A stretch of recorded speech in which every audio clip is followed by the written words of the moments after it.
کل رات امام میرے خواب میں آئے کہ تجھے اپنا وعدہ یاد ہے؟ میرا زائر کل آ رہا ہے، وہ پریشان حال ہے، اس کی مدد کرنا۔ میں پریشان تھا کہ میں اس زائر کو کہاں سے ڈھونڈوں، مجھے کیا پتا وہ کون سا زائر ہے جو پریشان حال ہے، اس کی پریشانی کو میں نے برطرف کرنا ہے۔ اتنے میں تمہارا فون آ جاتا ہے۔ ہمیں سمجھ میں نہیں آتا کہ ہم سے کبھی کبھار جو لیا جاتا ہے وہ دینے کے لیے لیا جاتا ہے۔ ایک شخص ہے، وہ حرم میں امام رضا میں آتا ہے، آج سے 30 سال پرانا واقعہ ہے۔ حرم امام رضا میں آتا ہے، اور کیوں آتا ہے؟ اس لیے کہ وہ بینک کرپٹ ہو گیا تھا، بزنس مین تھا، تہران میں ہوتا تھا، وہ بینک کرپٹ ہو گیا، اس کا سارا کاروبار ختم ہو گیا، اس کے قرضے اس پہ اتنے آ گئے، صبح شام قرض خواہ جو ہے وہ دروازے پہ، اس پہ کیس، وہ مشکل میں آ گیا۔ اس نے اپنی بیوی سے کہا کہ کچھ پیسے جوڑو، میں امام کے پاس جاتا ہوں، مشہد جاتا ہوں، وہاں سے میں مدد مانگوں گا، شاید امام کوئی میری مدد کر دے، ہماری یہ مشکل شاید آسان ہو جائے۔ اس کے اپنے پاس تو کوئی پیسہ رہا نہیں تھا، بیوی نے کچھ پیسے جوڑے، اس کو کرایہ کر کے دیا، اور وہ ان پیسوں کو جیب میں ڈال کے مشہد پہنچ گیا، زری کے سامنے گیا۔ خدا ہم سب کو یہ زیارت نصیب فرمائے۔ جو گئے ہیں وہ جانتے ہیں کہ جو بھی مشکل ہو وہاں ساری مشکلات حل ہو جاتی ہیں، انسان کو سکون آ جاتا ہے، مشکل حل ہونے سے پہلے اطمینان ہو جاتا ہے کہ میری مشکل حل ہو گئی ہے۔ یہ شخص بھی کہتا ہے میں دعا کر رہا تھا، دعا کرتے کرتے مجھے سکون سا مل گیا، مجھے یقین ہو گیا میری مشکلات حل ہو گئی۔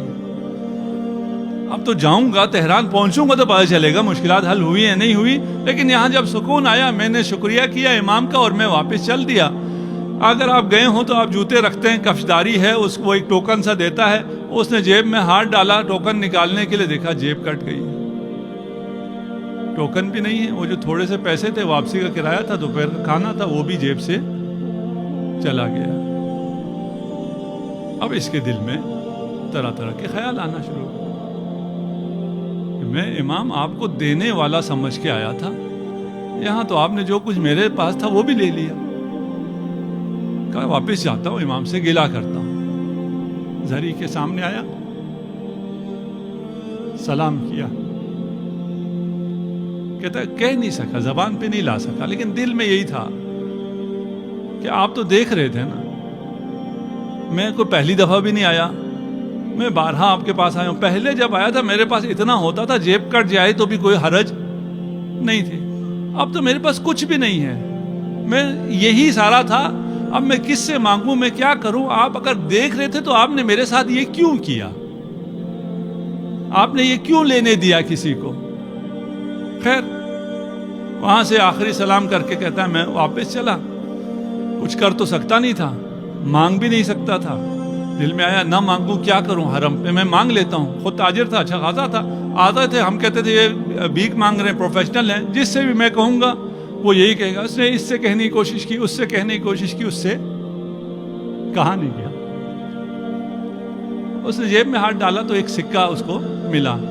اگر آپ 30 سال پہلے کی بات کرو، موبائل نہیں ہے اس زمانے میں، وہ سکے کا ٹیلی فون ہوتا تھا، سکہ ڈال کے فون کرو۔ اس کے ذہن میں ایک خیال آ گیا کہ ایک سکہ ملا ہے، اسے میں ڈالتا ہوں بوتھ میں جا کر، ایک نمبر رینڈم ملا دیتا ہوں مشہد کا، وہ سامنے تو نہیں ہوگا نا، کم از کم شرم تو نہیں آئے گی، سامنے لوگوں سے مانگتے ہوئے شرم آ رہی ہے، اس سے میں مانگ لوں گا، اس کو کہوں گا کہ میں اس حالت میں آ گیا ہوں، اگر کر سکتے ہو تو مجھے دوپہر کھانا چاہیے، واپسی کا ٹکٹ چاہیے۔ اس نے فون کیا، کسی نے اٹھایا، ہیلو السلام علیکم، وعلیکم السلام، یہ میرا معاملہ ہے اور یہ میری مجبوری ہے، آپ میری مدد کر سکتے ہیں؟ اس نے پوچھا آپ کہاں سے بول رہے ہیں، کہاں ہیں؟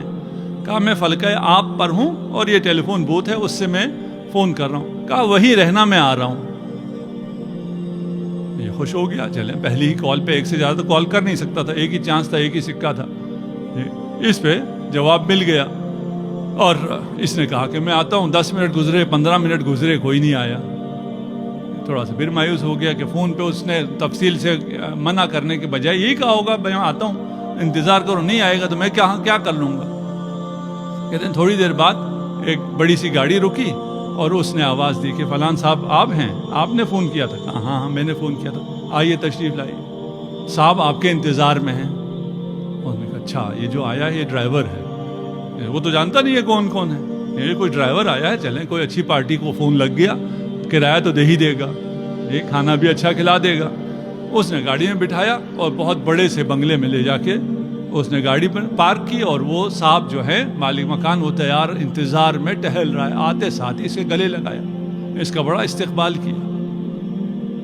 میں نے کہا ایسے استقبال کر رہا ہے جسے مجھے برسوں سے جانتا ہے، میں تو اس کو نہیں جانتا۔ بٹھایا، کھلایا، پلایا، تو کہا شکر ہے مجھے کھانا تو مل گیا، بس اب یہ پیسے دے دے، واپسی کا کرایہ مانگتے ہوئے اب بھی شرم آ رہی ہے، ٹیلی فون پہ تو کہہ دیا تھا، سامنے کہنے اس نے باتوں میں لگایا، ہاں بتاؤ تمہیں کیا ہوا، کیوں ایسے مجبور ہو گئے؟ کہا میں بزنس مین تھا، میرا خسارہ ہو گیا، بینک کرپٹ ہو گیا، 200 ملین کا مجھ پر قرض آ گیا، اور کوئی حالات ٹھیک نہیں ہو رہے تھے، تو میں امام کے پاس آ گیا کہ امام میری مدد کریں۔ یہاں مدد تو نہیں ہوئی، جیب بھی کٹ گئی، جو تھا وہ بھی چلا گیا۔ کہا کتنا نقصان ہو گیا، کتنا قرض ہے تمہارا؟ کہا 200 ملین۔ اور کہا اگر اب تم اپنا بزنس صحیح کرنا چاہو تمہیں کتنا اور سرمایہ چاہیے کہ تم اپنا کام بھی کر سکو؟ 60-70 ملین ہو جائے تو وہ بھی چل جائے گا۔ کہا اب مجھے اجازت، کہا تھوڑی دیر ٹھہر جاؤ۔ چیک بک اس نے تیار رکھا ہوا تھا، ایک چیک کاٹا اور چیک مجھے پکڑایا 200 ملین۔ دوسرا چیک کاٹا 70 ملین کا۔ میں نے کہا یہ کیا ہے؟ اس وقت ایک بچہ داخل ہوا چائے لے کر، اس نے اس بچے کو گلے سے لگایا اور رونا شروع کیا۔ یہ کہتا ہے رونا تو مجھے چاہیے تھا، خوشی سے مجھے رونا چاہیے تھا، مجھے اتنا بڑا سرمایہ مل گیا اور دینے والا رو بھی رہا ہے، شکریہ بھی ادا کر رہا ہے۔ کہا ماجرا کیا ہے، داستان کیا ہے؟ اس نے پھر سنانا شروع کیا۔ کہا یہ میرا بیٹا سرطان کا مریض ہو گیا تھا، میں نے بڑا علاج کرایا، مشہد میں علاج کرایا نہیں ہوا، تہران گیا علاج کرایا نہیں ہوا، کہا یہ لا علاج ہے، میں لندن چلا گیا، وہاں میں نے علاج کرانا شروع کیا، وہاں بھی سارے ٹیسٹ پازیٹیو آ رہے تھے اور کہا جا رہا تھا علاج نہیں ہے۔ آخری ٹیسٹ رہ گیا تھا کہ یہ اگر اس کا نیگیٹو آ گیا تو کوئی علاج شروع ہو سکے گا، نہیں تو یہ لا علاج ہے۔ وہاں کسی نے کہا کہ تمہیں دعا کرنا نہیں آتی کیا؟ ایک آدمی ایسی آیا کہ دعا کرو، کسی کو وسیلہ بناؤ، تمہارا بچہ اب ان علاج سے بچ نہیں سکتا۔ کہتا ہے مجھے خیال آیا کہ میں نے دعا اس طرح تو نہیں کی۔ ہم دعا پڑھتے ہیں نا، کل ہو سکتا ہے ہم قیامت کو جا کے کہیں خدا سے، خدایا میں ہر جمعرات کو دعا پڑھتا تھا، میں ہر جمعرات کو دعائے کمیل پڑھتا تھا، اور فلاں قاری کے ساتھ جا کے جس کی بہت اچھی آواز ہے میں دعائے کمیل پڑھتا تھا۔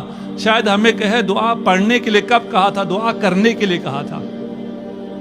تم نے دعا کی بھی کبھی؟ یہ صرف پڑھتے رہے۔ یہ کہتا ہے میں دعائے کمیل پڑھنے کے لیے تو بہت جاتا تھا، حرم بھی جایا کرتا تھا، لیکن دعا میں نے کی نہیں تھی۔ اس شخص نے جب کہا دعا کرو، کسی کو وسیلہ بناؤ، تو میں نے امام رضا کو وسیلہ بنایا۔ میں نے کہا امام اگر آپ نے میرے بیٹے کو شفاعت دی تو میں آپ کی زائر کی عزت کروں گا، آپ کے زائر کی حاجت روائی کروں گا۔ کہتے ہیں جو آخری ٹیسٹ آیا تو وہ نیگیٹو تھا، اور ٹیسٹ کیے، میرا بچہ، انہوں نے کہا اس کو تو کچھ ہے ہی نہیں، اسے تو شفا مل گئی ہے۔ میں نے کہا کوئی علاج، کوئی آپریشن، کوئی کیمو تھراپی، کوئی ریڈیو تھراپی کا کچھ بھی نہیں، جب اس کو کچھ ہے ہی نہیں۔ میں بچے کو واپس لے کے آیا اور میں نے یہاں بھی سارا دوبارہ ٹیسٹ کرایا، سب نے کہا یہ بالکل صحیح ہو گیا۔ انسان ہے، اتنی بڑی چیز ہونے کے باوجود بھی وہ بھول جاتا ہے۔